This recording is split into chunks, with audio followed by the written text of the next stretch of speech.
Hi, welcome to the Fit and Healthy Today show. Today our subject matter is on schizophrenia.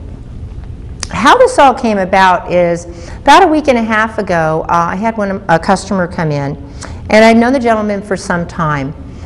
And he's bipolar and schizophrenic, and he was fairly stable. He's always been friendly and nice. Well, a week and a half ago, he comes in and is wanting to question a product he purchased, and he became extremely aggressive, combative, and very, very scary. So much so that I was on the phone at the time with my son, and my son was coming to rescue me. The change in medications that he had taken place just the week before had completely altered and changed this man's personality to where I now felt he was a threat.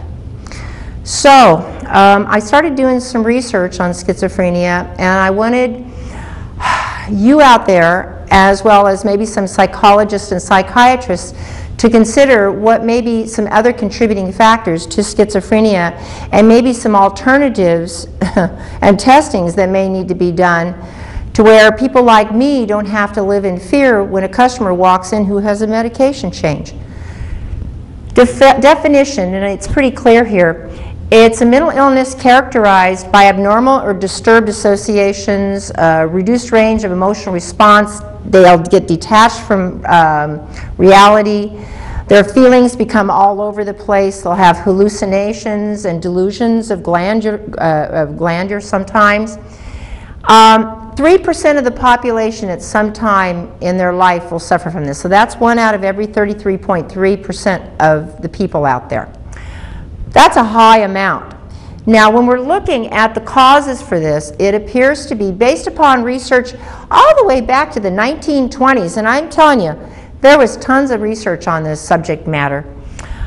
We're definitely finding that they have an altered brain chemistry, and it appears to be either certain genetic enzyme deficiencies, or we're finding that they have inabilities to absorb certain nutrients that may be genetic as well. Sleep deprivation is one of the key things that we're finding. So when someone, hey, I'm a mom, and so I'm lucky if I get 5 or 6 hours sleep a night. And sleep deprivation can and does affect mental health. So people who go through long periods of that, we found was a contributing factor. Genetic excess of certain vitamins, particularly of niacin, the B vitamins. We can have toxicity of heavy metals, particularly copper and lead. And these literally should be tested for by all psychiatrists whenever they're dealing with schizophrenia, because these heavy metals can cause people to go cuckoo. It's literally, seriously, a mineral imbalance can do so, along with nutritional deficiencies, including B vitamins.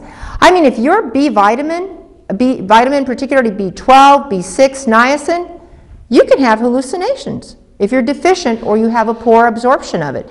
It shows itself in other ways as well, but it literally can affect your mental health. And with the majority of our population being so nutrient deficient, I suspect that this percentage is going to rise. Hence, I'm trying to give as much information as we can on what we can do to prevent at least the nutritionally caused schizophrenia, which appears to be potentially maybe 75% of the schizophrenia out there. So this needs to seriously be examined by the medical community based upon a lot of the research that's been out there. Hypoglycemia. The majority of schizophrenics are hypoglycemics. I know I'm hypoglycemic, and I know my blood sugars, my husband will tell you, it affects my mood. So if I run low blood sugars, I'll get dizzy, I'll get moody and cranky, and obviously not to these stages, but to where I obviously am not in a stable where I would be if my blood sugars were more stable. Gluten intolerance, we're now finding that certain gluten intolerances or inabilities or protein peptide deficiencies that don't allow us to break down certain foods, particularly gluten, can not only contribute to things like autism and other mental health issues, but to schizophrenia. So those all need to be tested for. Oftentimes we'll find that a traumatic experience will trigger schizophrenia. And that could be a death in the family, a spouse dying, divorces, where people don't eat, they're not getting enough sleep. All these wonderful nutritional types of things all kick in, and then they get sick and they go on antibiotics, and that destroys all their good bacteria, and then their glands all end up all imbalanced, their thyroid and their hormones and everything, because they're fatty acid deficient. So we have a person that becomes a complete wreck, and as a result has a propensity towards developing mental illness, and in some cases schizophrenia. So first and foremost, we have to look at nutrition. Now, when we're looking at nutritional issues as far as schizophrenics, hypoglycemic diets, and there was an old-fashioned diet called the zone diet, which was a 30-30-40, which is 30% protein, 30% fats, and 40% of complex carbs, avoiding all sweets, refined foods, soda, alcohol, pastries, canned, processed junk, okay? And so when we're doing this hypoglycemic diet, the blood sugars stay more stable. We find out whether or not you're getting adequate amounts of protein, because remember, if you don't get adequate amount of protein on the brain doesn't function very well. I have more people say, well, I had a bowl of cereal when I went out the door, and then I had a candy bar and a soda, and oh yeah, I grabbed a quick sandwich, and yeah, I had another bowl of cereal when I got home at night for dinner. And I'm going like, well, every one of those rules was violated. So what do people think when they have garbage in? They're going to get nothing but garbage out, and which in turn affects their mental stability. Eating lots of veggies, lots of nuts, whole grains. See, the nuts have essential fatty acids in them which keep our blood sugars stable, but those essential fatty acids also work on our hormones for hormone stabilization, as well as in our brain. So particularly when we're talking about really like walnuts, almonds, pecans, sunflower seeds, avocados, fish, good quality, wild Alaskan salmon, those are all necessary for blood sugar stabilization and for brain stabilization. When we're talking about supplements, I can't tell you the number of studies. And very few of the customers that walk in the door have any of the psychologists done any ample amounts of testing or addressed any of these potential deficiencies at all.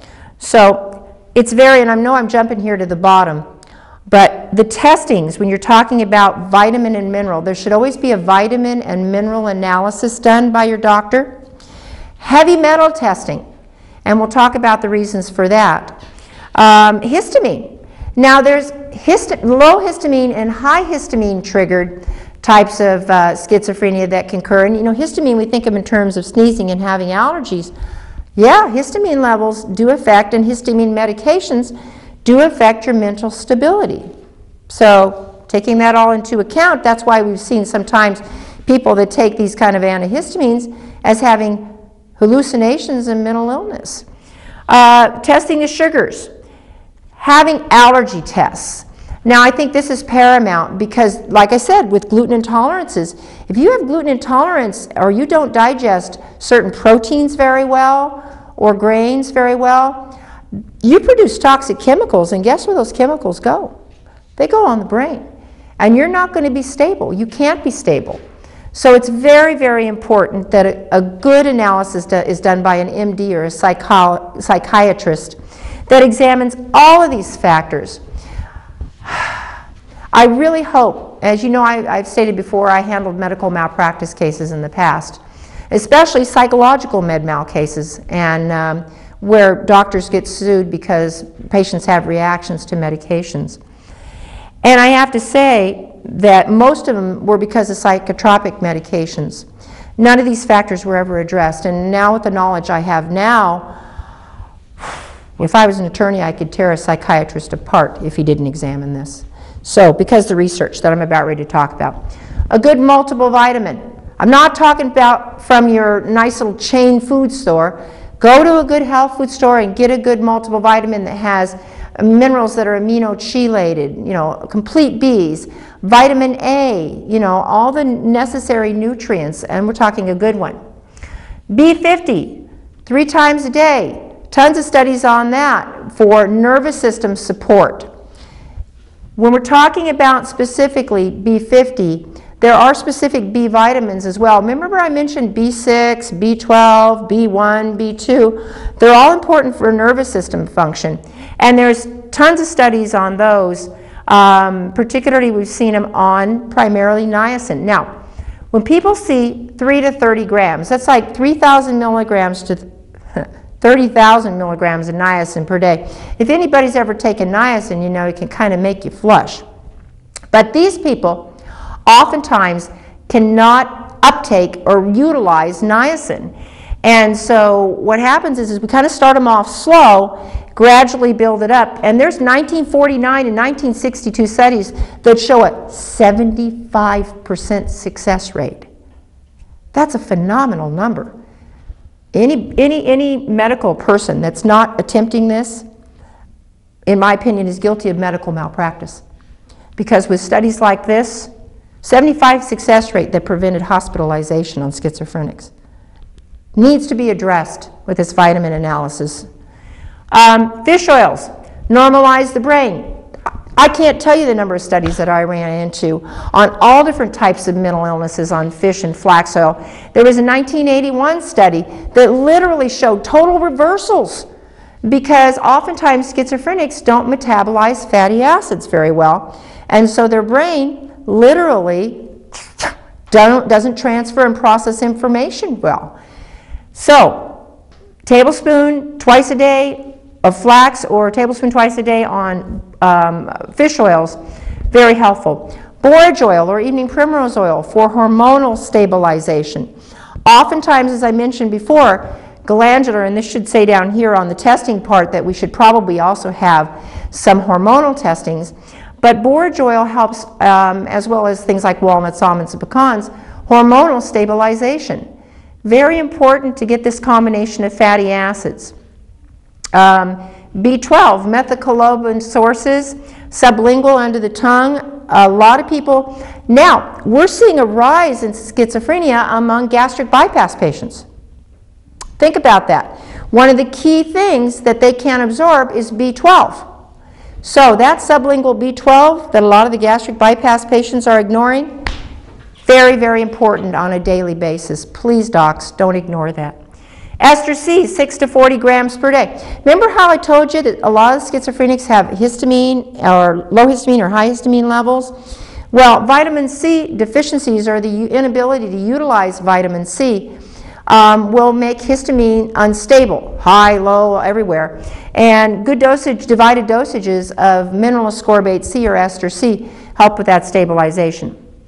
Now, folic acid. Now, there are certain times when you want more, certain times you want less, and when you have lower histamine reaction types of schizophrenia, you probably want less.